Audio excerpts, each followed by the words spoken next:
People, this is actually sad, right? Now, I've spoke about Michael Hunter on here before, and I speak about him as a cautionary tale.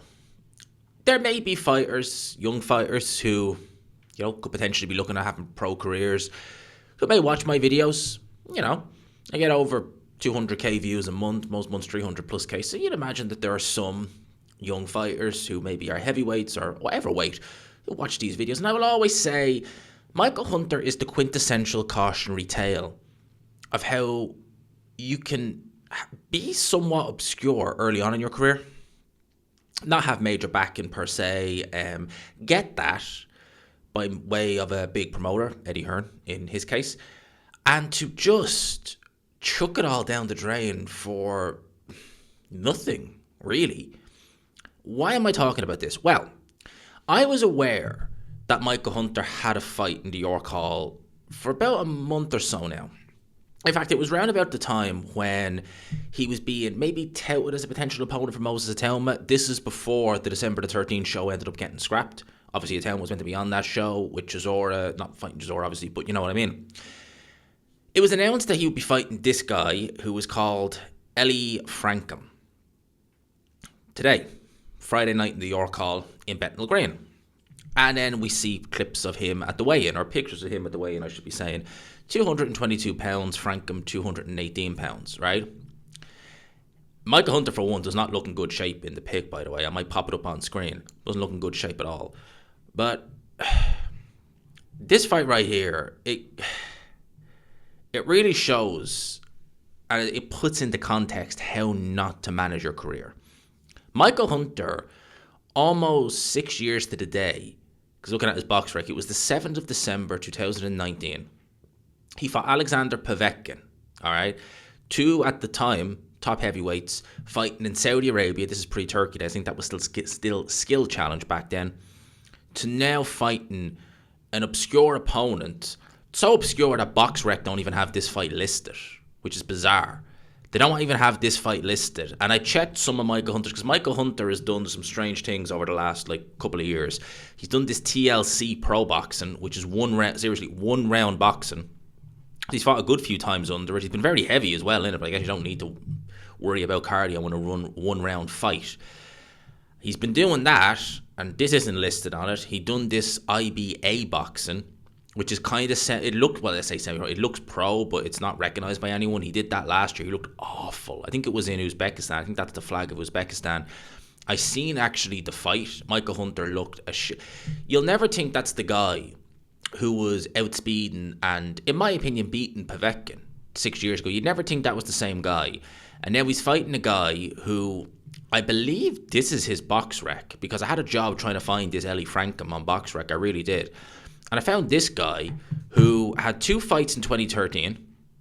Both of them went to points in East of England Arena in Peterborough, because he's from Norfolk, so he's in the East End, or he's from the kind of East Anglian region of the UK. And then he had a fight in 2020 in Poland. And he's won them all on points. And he's had, 3 fights in over a decade. So I'm assuming, because he looks kind of like him, this is the guy Michael Hunter's going in there with. And BoxRec don't even recognize and list the fight. This is ridiculous. I mean, I was going to say Joseph Parker there. Michael Hunter, at one stage, right, this was a guy who was going in there with Alexander Usyk at cruiserweight, and early on in that fight anyway, was giving Usyk all he could handle.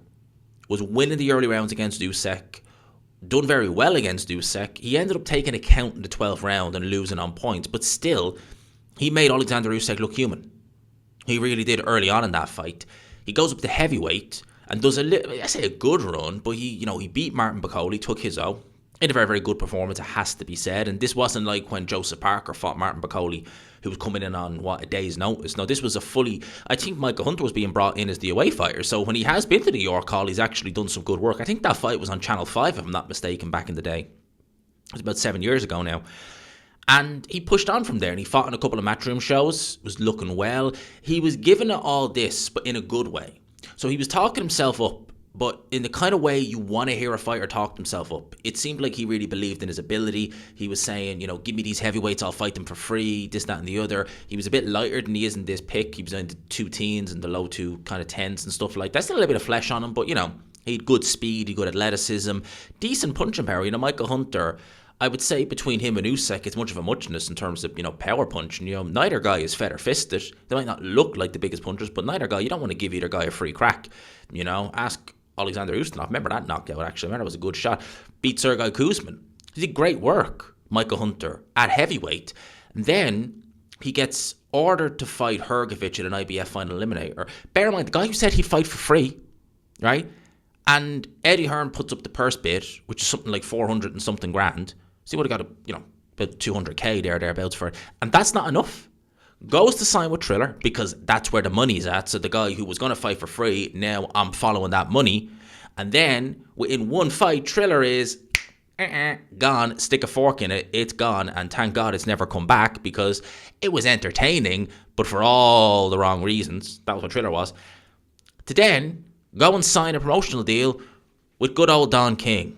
Because we all know about Don King's history and it's all just so squeaky clean. Why wouldn't you sign with him?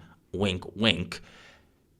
To now, this guy was signed, and I think it was going to happen in Florida. It didn't happen, obviously. Was signed to fight Christopher Flippin' Lovejoy. Christopher Lovejoy, that's the level he was going to sign up to fight earlier this year. It didn't happen. Shock horror, because it's Christopher Lovejoy. But what the hell? What the hell? It's then announced that he's going to fight Kubrat Pulev, who, by the way, this weekend is defending, not against Michael Hunter, is defending against Murat Gassiev.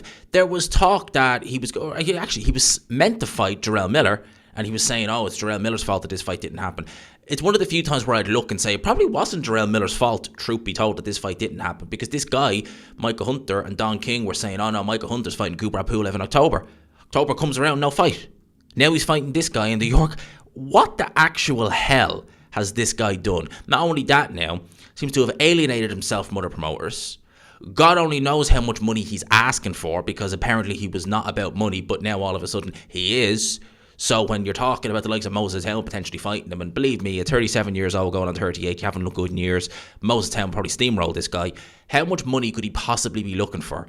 And as well as that, not only was he fighting on these matchroom shows, and this is back when Eddie Hearn was the guy, certainly in British boxing, so he's fighting on Sky, fighting on DAZN, fighting on some of Joshua's undercards, potential opponent for Anthony Joshua after Jarrell Big Farmer Miller got popped, because there was talk maybe he could step in instead of Andy Ruiz, soon before Ruiz was announced.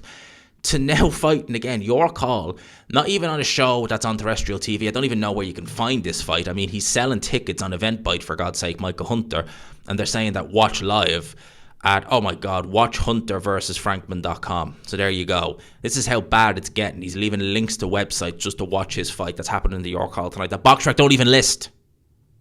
People, Michael Hunter is the biggest cautionary tale you will ever see. If you're with a promoter with Eddie Hearn in his heyday, and he's putting you on these high-profile shows, he's wanting you to fight this, upon reflection, him against Hrgovic, I'd probably take Michael Hunter to beat Filip Hrgovic. He could have been literally in line for a crack at Joshua, for a crack at Usyk. He could literally have been in line to do all these things. Riyadh shows, Ring Magazine shows, big matchroom shows, pay-per-views, everything. Could have been in line for all that, and he's thrown it all down the drain. And his best years are well and truly behind him now. And it's a shame in one sense, but at the end of the day, you got to figure that that's what greed does. He thought he saw a way to quick, easy money. There's no such thing in this world as quick, easy money. People who do YouTube videos, they say, oh man, they must be great, they must be making money. How long does it take to build it? There's no such thing as a instant hit. It doesn't happen. What's the saying? Overnight success normally takes about 5 years. Well, there you go. So that's Michael Hunter. One of the biggest screw-ups I've ever seen in boxing in terms of having opportunities even there for him, and to squander them all. And here we are now. BoxRec don't even have his fight listed. Not that anyone's really going to give two, massive, what's about this fight. It looks fairly run-of-the-mill. I mean, God only knows where they're weighing in. Is that the York Hall or where is it? It looks like someone's attic that they're weighing in. So yeah, those are my thoughts. Let me know in the comment section below your thoughts. Now that you know where to find it, will you give it a watch? Let me know. I hope you enjoyed the video as always, people. If you could, smash the like button, hit subscribe, all of that good stuff. People, until next time, I'll leave it there.